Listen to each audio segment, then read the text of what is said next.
बिस्मिल्लाहिर्रहमानिर्रहीम। आज हम गॉसेस लॉ की सेकंड एप्लीकेशन करने जा रहे हैं। क्या है जी? Electric intensity due to an infinite sheet of charge.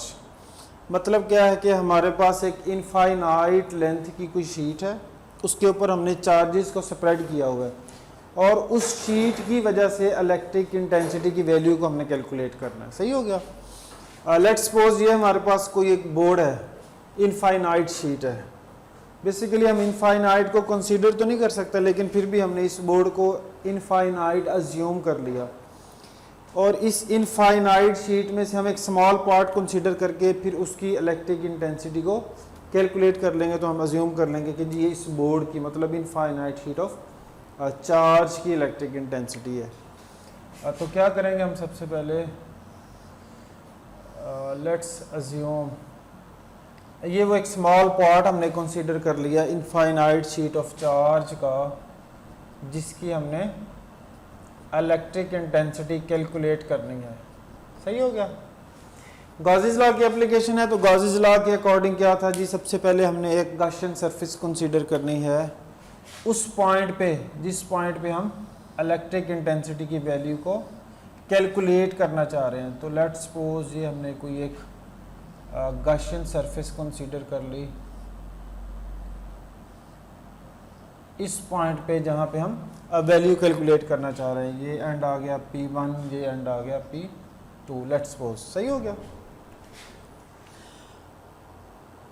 ये आ गया हमारा गॉसियन सरफेस। फिर हम देख रहे थे कि वो चार्ज जो इनक्लोज थे इस गॉसियन सरफेस में, उनको कैलकुलेट करेंगे। फिर एट द एंड हम अपनी इक्वेशन को पुट करेंगे जो हमारी गॉसेस लॉ की थी। अब हम देख रहे हैं कि एक एंड ये बन रहा है हमारी गॉसियन सरफेस का और एक एंड ये बन रहा है। ये वाला अगर इसका नॉर्मल ड्रा करें कुछ इस तरह से, इसका नॉर्मल ड्रा करें कुछ इस तरह से, और ये जो दो कर्व्ड फेसेस हैं इनका अगर नॉर्मल ड्रा करें तो कुछ इस तरह से और कुछ इस तरह से। अब पॉजिटिव चार्ज है तो क्या होगा? आउटवर्ड होगी फील्ड लाइन। अगर फील्ड लाइन को देखें तो क्या हुआ, इस फेस के पैरेलल आ गई, और अगर यहाँ पे देखें तो क्या हो गई, कर्व्ड एरियाज के लिए हमारी फील्ड लाइंस राइट एंगल आ गई, और जो हमारे प्लेन सरफेसेस हैं वहाँ पे फील्ड लाइंस हमारी पैरेलल आ गई। फार्मूला हमने देखा हुआ है फ्लक्स का, phi A which is equal to E dot A cos of theta. अब थीटा की वैल्यू हम यहाँ पे देखें और यहाँ पे देखें तो क्या आ रही है? सेम आ रही है, 0 डिग्री। तो क्या आ जाएगा जी?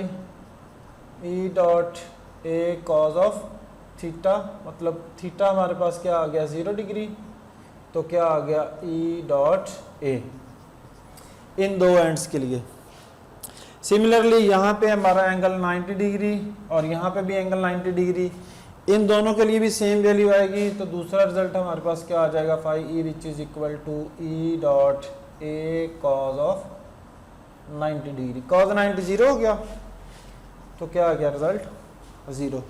ये दो एंड्स पे हमारे पास मैक्सिमम वैल्यू आ रही है, ये दो एंड्स जो कर्व्ड है हमारे पास वहाँ पे वैल्यू अब मिनिमम मतलब 0 आ रही है कुछ। अब हम अपनी इक्वेशन कह लो कि जो गॉसेस लॉ की थी वो पुट करेंगे, Q over epsilon naught. Q क्या था जी? Charges enclosed by this Gaussian surface, उस पॉइंट के ऊपर। तो क्या आ जाएगा जी? Phi E which is equal to 1 over epsilon naught into charge enclosed this Gaussian surface, जो भी आ जाएगी वैल्यू। सही हो गया जी। वो वाली वैल्यू पुट कर देंगे तो हमारे पास कुछ रिजल्ट आ जाएगा, 1 over epsilon not into, just 1 minute,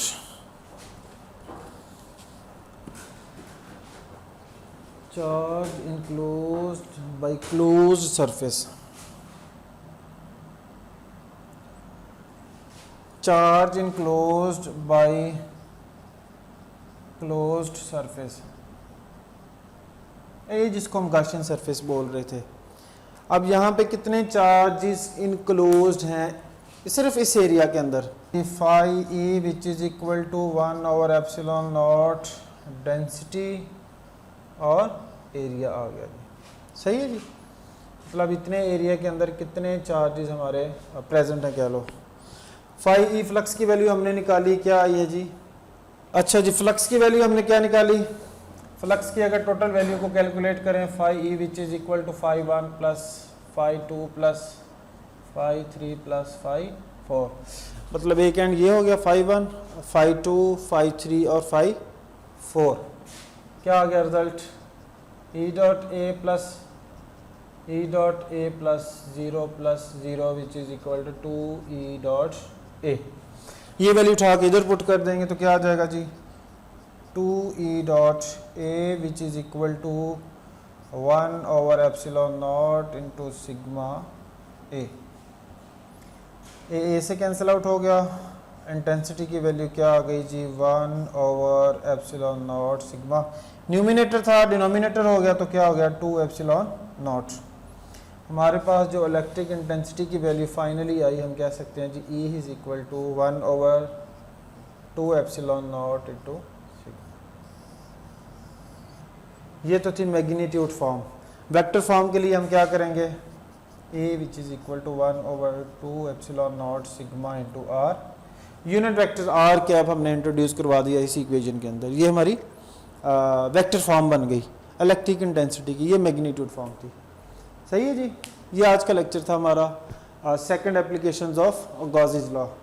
एक एप्लीकेशन रह गई है हमारी थर्ड वाली, वो हम नेक्स्ट लेक्चर में इंशाल्लाह कंप्लीट करेंगे।